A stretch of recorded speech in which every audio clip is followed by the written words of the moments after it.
सभी को सादर प्रणाम। चर्चा चल रही है स्वामी श्रद्धानंद महात्मा मुंशीराम, उनके जीवन और उनके जीवन से मिलने वाली प्रेरणाओं की। महात्मा मुंशीराम ने, स्वामी श्रद्धानंद ने जो महत्वपूर्ण कार्य किए, उनमें से एक बड़ा महत्वपूर्ण कार्य है हिंदू शुद्धि सभा की स्थापना। जो हमारे भाई बहनें विधर्मी हो रहे थे, उनको दोबारा से आर्य बनाया गया, उनकी शुद्धि की गई। उससे पहले कुछ लोग उनको आर्य नहीं बनने देना चाहते थे, तो इसी के कारण से आपका बलिदान हुआ, स्वामी श्रद्धानंद का बलिदान हुआ। असगरी बेगम नाम की एक महिला थी जो और दिल्ली में आर्य समाज में पहुंच करके उसने ये संकल्प व्यक्त किया, अपनी इच्छा जाहिर की कि मैं हिंदू हो जाना चाहती हूँ। तो उनकी शुद्धि की गई और शुद्धि करने के बाद में उनका नाम हुआ शांति देवी। अब शांति देवी दिल्ली में ही एक वनिता आश्रम में रहने लगी और वहाँ पर हिंदी और संस्कृत सीखने लगी। उनके 3 महीने के बाद, शुद्ध होने के लगभग 3 महीने के बाद, उनके पति अब्दुल हलाल और पिता भी ढूंढते ढूंढते दिल्ली आ पहुंचे और आकर के शांति देवी से मिले। उनको दोबारा से निवेदन किया कि आप ये मुस्लिम हो जाइए, लेकिन शांति देवी ने यह स्वीकार नहीं किया।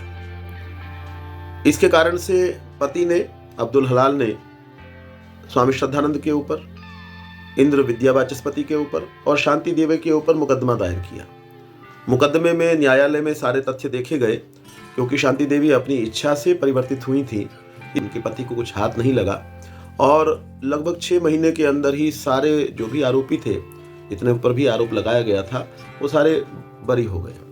मुसलमानों में इसका बहुत आक्रोश फूटा और स्वामी श्रद्धानंद के नाम बहुत सारे गुमनाम पत्र आया करते थे, जिसमें कोई नाम नहीं हुआ करता था। ऐसे धमकी भरे पत्र उनको आया करते थे। स्वामी श्रद्धानंद स्वभाव से ही निर्भीक थे, वो इन धमकियों की कोई परवाह कभी नहीं किया करते थे।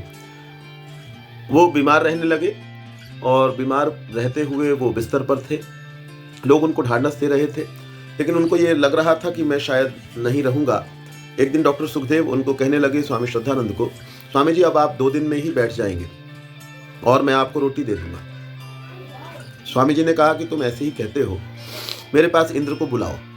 तो इंद्र, जो उनके पुत्र थे और बहुत अच्छे साहित्यकार थे, उनको बताया, उनको कहा कि आप ऐसा कीजिए, मेरे कमरे में जो कुछ पत्र पड़े हुए हैं, कुछ सामग्री पड़ी हुई है, उस सामग्री को तुम समेट लो, अपने पास ले लो। तो ये ध्यान रखना कि इसको तुम इतिहास, आर्य समाज का जो इतिहास है उसको तुम लिख डालना, मैं रहूँ ना रहूँ।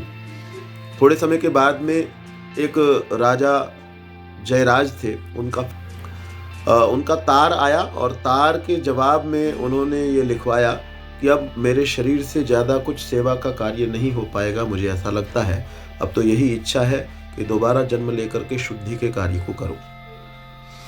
एक दिन एक युवक जो है वो स्वामी जी से मिलने के लिए आया और आकर के उसने कहा कि मैं स्वामी जी से मिलना चाहता हूं। सेवक धर्म सिंह था, उसने रोका। स्वामी जी क्योंकि बीमार थे, बैठ भी नहीं पाते थे, बिस्तर पर लेटे रहते थे। सेवक ने रोका, लेकिन स्वामी जी ने उसकी आवाज़ सुन ली और कहा उसको आने दो। आने दिया और उसने कहा, जी मैं इस्लाम पर कुछ आपसे चर्चा करना चाहता हूँ। स्वामी जी ने कहा, अभी मैं स्वस्थ नहीं हूँ, स्वस्थ हो जाऊँगा उसके बाद में तुमसे चर्चा कर लूँगा। उसने कहा, मुझे पानी पीने की इच्छा है। तो पानी ला करके धर्म सिंह ने इनको दिया। इसने पानी पी लिया और पानी पीने के बाद में स्वामी जी जो मसनद के सहारे बैठे हुए, बहुत सारी गोलियाँ उनके ऊपर मारी और उनके स्थान पर उसी समय मृत्यु हो गई। धर्म सिंह ने उसको रोकने का प्रयास किया, इसने धर्म सिंह के ऊपर फायर किया, वो घायल हो गया और फिर ये भागने लगा। लेकिन पंडित धर्मपाल विद्यालंकार उस समय वहाँ पर थे, उन्होंने झपट करके उसको दबोच लिया और तब तक दबोचे रखा जब तक पुलिस जो है वो नहीं आ गई। इतने समय के अंदर स्वामी श्रद्धानंद का बलिदान हो चुका था, वो शुद्धि के लिए अपने आप को आहुत कर चुके थे।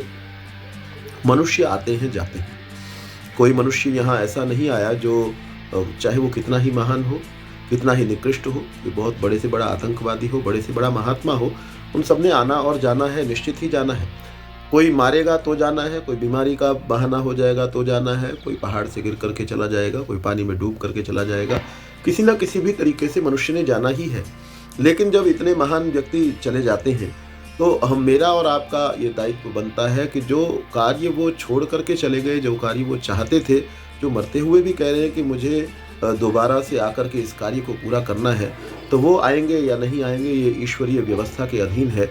लेकिन मुझे और आपको जितना हम कर पाएँ उनके जीवन को जानना, महात्मा मुंशी राम के, स्वामी श्रद्धानंद के और अनेकानेक जिन व्यक्तियों ने, जिन महात्माओं ने, जिन महापुरुषों ने कार्य किए, उनके जीवन को जानना और उनकी इच्छाओं को जान करके उन इच्छाओं के अनुसार कार्य करना, ये हमारा और आपका, मेरा और आपका कर्तव्य हो जाता है। तो हम अपने कर्तव्य को बार-बार जानने का, उनके जीवन को पढ़ कर के जानें और उस कर्तव्य के अंदर संलग्न हो, तभी हम अपने महापुरुषों को जो हम याद करते हैं यदा-कदा, उस याद करने का साफल्य, उस याद करने की पूर्णता, उसकी सफलता तभी है। आप सभी बहुत ध्यानपूर्वक सुन रहे हैं। आप सभी का बहुत-बहुत धन्यवाद।